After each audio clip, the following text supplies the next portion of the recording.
Right now with AMC, things are looking good behind the scenes, but on the surface, one could be mistaken to believe things are not going well. The price in the past week, day, 3 weeks, 3 months, and 6 months is appearing red. We're seeing the price come down from those highs around 50, and bears are really going to be using this as a best opportunity to spread that FUD.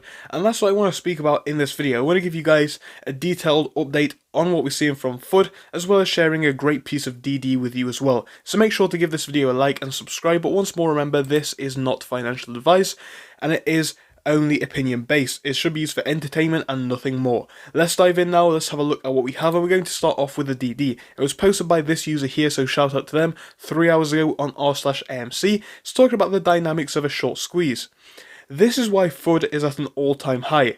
They know that once Evergrande Fallout hits, Marge will be calling. We have all seen the VW squeeze chart. Now see it in a new light, and you will understand the exact moment it all went to hell for the hedge funds on the 24th of the 10th, 2008. And the chart down below does show this. It shows a stock market crash of that year, and it shows a date where things were falling for Volkswagen. Then all of a sudden, guess what happened? It rocketed up. Now the user says that Evergrande is likely to be the catalyst for AMC here, and that definitely could be the case, but other people may disagree with that, and bears may dismiss that one. I think Evergrande, it is looking unlikely to succeed, of course, and that definitely could be a massive catalyst for AMC, but it doesn't matter because we have so many different catalysts which could trigger the market crash and ultimately and subsequently AMC rocketing. So I don't think Evergrande is necessarily the only one that we have to look forward to, but yes, Evergrande could be one, in my opinion, that does help us get on our way to rocketing up to those high prices. But coming back to what the user's initial message was over here, it's talking about the FUD being at an all-time high, and I agree with a lot of what the user says. This is, in my opinion, a case for desperation.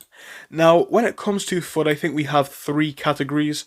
I think we have category A, which is the people who are sent by the hedge funds, possibly even from the bot farms as well, who are obviously spreading that FUD on an automated level, being told what to say, etc., all over the message boards and forums and all those sorts of places. That's the first type of people that we have.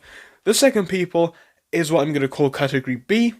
That is the people who are short retail investors on AMC. Once more, they do have an interest here, and it is a short interest. And then we have category C, which are people who are not in it but are just bearish on it.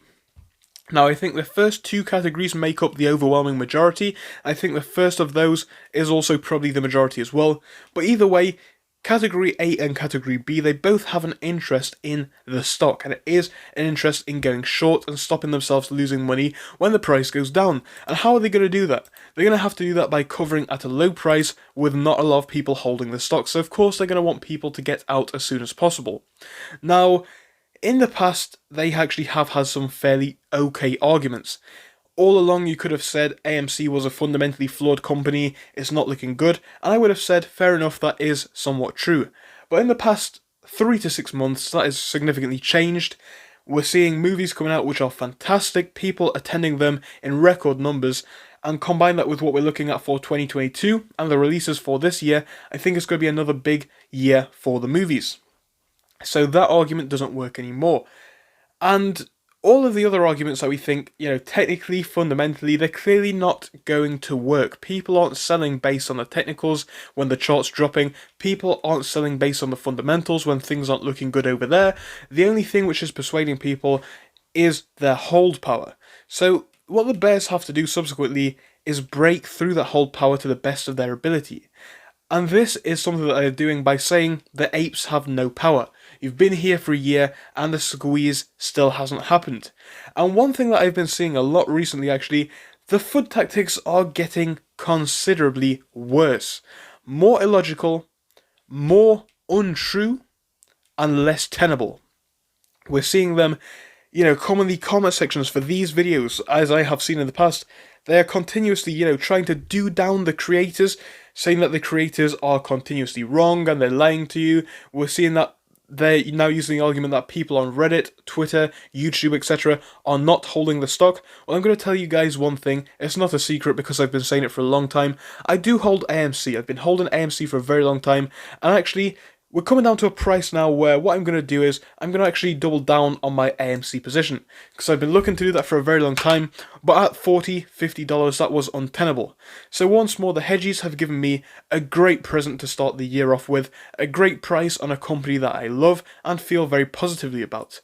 And as I have said in the past, if this one goes down to zero, which I think is highly unlikely, but even if it was to do so, the maximum that we have to lose is 100%, right? But if it goes up from even where it is right now to 60, we've got more than 100% that we can make right now if we were to just buy in right now. And once more, as you all know, most people are not looking for moves up to $60, $70, or $100. Most people are trying to hold past $1,000. Maybe even more than that. Some people have said the floor is as high as 20k, 50k, some even think it's well above 100k. So if that is the case, what are they going to do? They have to try and get us to sell, but unfortunately the tactics are getting more illogical, as I mentioned. So the intention of this video was just to prepare you guys for what we're going to be seeing, especially over this long weekend. This one's going to be particularly bad in my opinion, as they have extra time to kind of get into our minds and try and spread their information, but I don't think it's going to work, but it is something that we should be prepared for and aware of. So thank you for watching, guys. I will be back with you all in a little bit, so see you all then.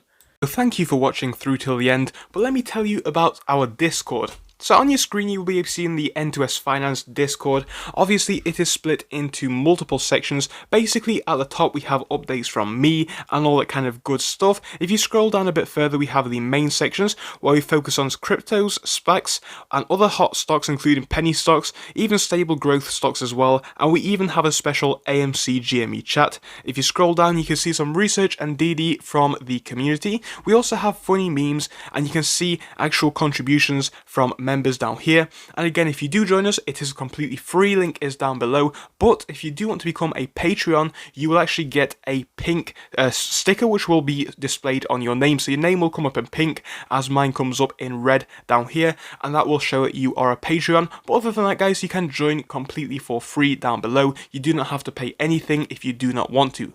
Thank you for watching, see you soon.